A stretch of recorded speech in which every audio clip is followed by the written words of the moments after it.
What if I told you everything you know about training is a lie? That the most prominent split sold to you in programs by the biggest names and brains in the industry is not what you think it is. That you are limiting your potential for gains! Okay, maybe it's not that serious, but here's why I quit push-pull legs. Early in my fitness journey, my first gym was actually a small town hospital. During most of my time there, my training was pretty newbie, I'm not gonna lie. It would be something like bench press for an hour, do some lat pull downs, cable flies, tricep extensions and curls, leg press, and then abs if time permits. Now those were the daily staples, except leg press. But most days I definitely did even more. I was often in the gym for 3 to 4 hours every evening on school nights. However, as time progressed and we upgraded to gyms like the YMCA and Golds, our training progressed as well. And it progressed to, you guessed it, push-pull legs. It was all I saw on YouTube, it was all I saw people do in the gym, and when I got on my first actual structured program, the David Laid Dup, it was push-pull legs. And since then, that's practically been my split for all of my years of training. Granted, for a few months last year, I changed it to push, pull, shoulders, arms, legs, because my shoulders and arms have always been a weak point in my physique and I wanted a day dedicated to them. But regardless, I've always had push-pull legs where you bench on push, deadlift on pull, squat on legs. I've always seen this as the most optimal way to train for my power building goals, which essentially is striving for muscle hypertrophy and growth, but also building up the compounds the way a powerlifter would. And then, 2022, I completely changed everything about my training split. It started with a friend that I often train with suggesting we try his old program that he claims to have blown him up. Now, the coach who wrote this was someone who the community essentially blacklisted for some weird non-fitness related stuff he did,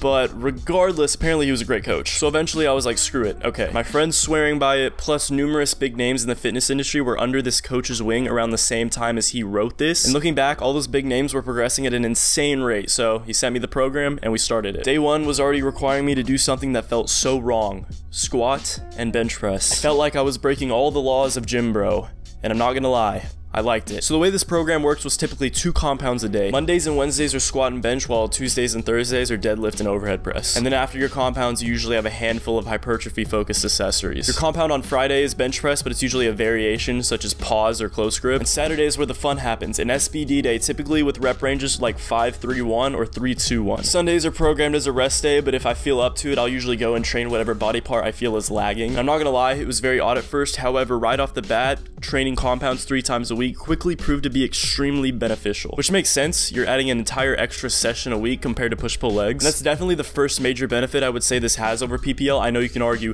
hitting my compound twice a week is good enough for me. But honestly, I've experienced my squat strength explode as well as steady gains on my bench press. Obviously, a big factor in my consistent strength gains have been the extra day, which contributes to more weekly volume and contributes to progressive overload and building muscle and whatnot. But I think an underrated benefit of training your compounds 3 times a week is that you have a whole extra day to practice your form. Powerlifting is not just raw strength based, it's actually very skill based. So like any sport, practicing 3 days instead of 2 is going to result in you perfecting your technique at a faster rate. And even if you think your form is great already, come on, this is going to keep your muscle memory a little more dialed in than 2 days a week. So clearly it's great for powerlifting, for your compound lifts, but this is power building. So what about the hypertrophy side of things? You still have your more bodybuilder-esque accessories, but unlike push-pull legs, you're not just hitting 1 or 2 muscle groups. In fact, it feels almost random. Let me give you an example. One of these days is deadlift, overhead press, stiff leg deadlift, dumbbell shoulder press, pen lay rows, skull crushers, calf raises. Now to those who run push-pull legs, this probably sounds pretty weird as it did to myself, but for those who run upper, lower, or full body splits, you're probably already used to doing a handful of muscle groups every workout. Now with most days having 2 compounds and a dedicated SBD day, clearly my program is pretty prioritized towards strength. However, the 5 to 6 accessories you do a day cover a solid amount of volume in a week and offer you something that push-pull legs actually doesn't. For example, when your back exercises are spread across the entire week instead of packed into one day, you can really push yourself because you know you only have 1 or 2 back movements for that day, which makes every accessory movement feel more valuable. I feel like with push-pull legs, certain exercises tend to rank lower than others in terms of effort output. Using back as an example, you may go ham on your barbell rows, but by the time you get to your lat pull downs,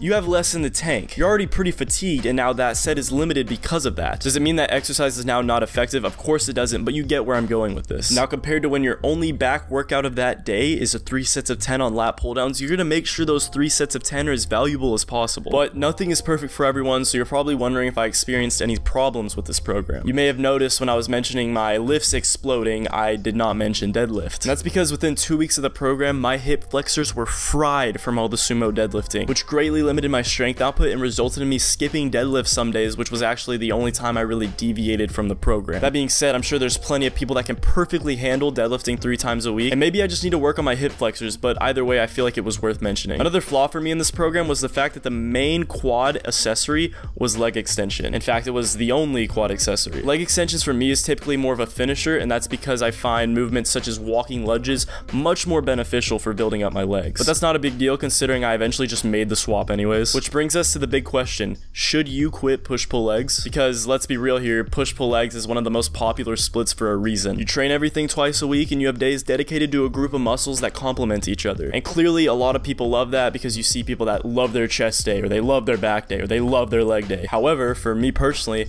I've had more fun with this style of training than I've had with push-pull legs in years. In fact, last year I recall telling people I dreaded my push days because I felt it was so boring and I was plateaued on my bench press. I have now shattered my bench plateau with steady progression and PRs, and I've experienced such rapid growth in my squat that I would have considered absolutely impossible a couple months ago. I find myself looking forward to training no matter the day because I know I have some movements that I enjoy doing. So my final verdict is, if you aren't completely satisfied with push-pull legs, give something else a try. But regardless of how you train, you're probably doing a handful of actions that is destroying your motivation and drive for the gym and life in general. So right now, click this video where I break down the 3 common habits that are trashing your dopamine levels and how to fix it.